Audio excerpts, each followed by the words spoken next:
घोटी ना सहित नेन जाय।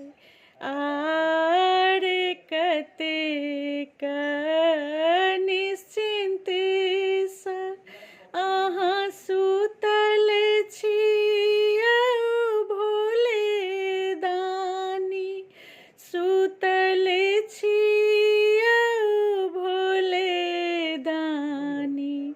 मंदिर घर पैसल चूर।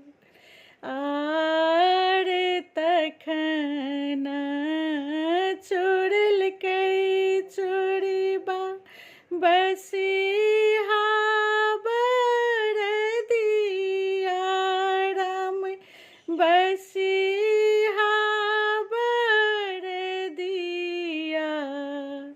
डोरी सहित नेन जाय, डोरी सहित नेन जाई रे चोरबा राम, जाई रे चोरबा।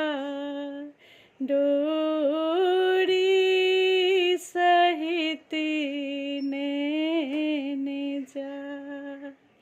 आर कतेक निश्चिंत सा अहाँ सुतल छियौ भोले दानी, सुतल छियौ भोले दानी। मंदिर घर पैसल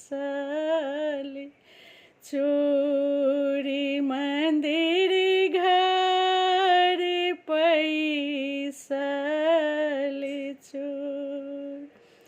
तखन चोरलकै चोरबा सोना केरा घंटी राम, सोना केरा घंटी।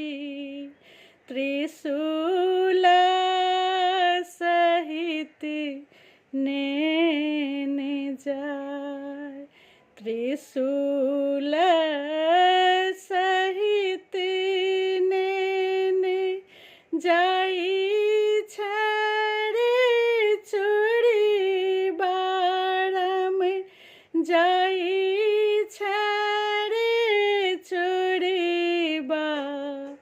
त्रिशूल सहित नेन जाय। आर कतेक निश्चिंत सा अहाँ सुतल छियौ भोले दानी, सुतल छियौ भोले दानी। मंदिर घर पैसल चोर, मंदिर घर पैसल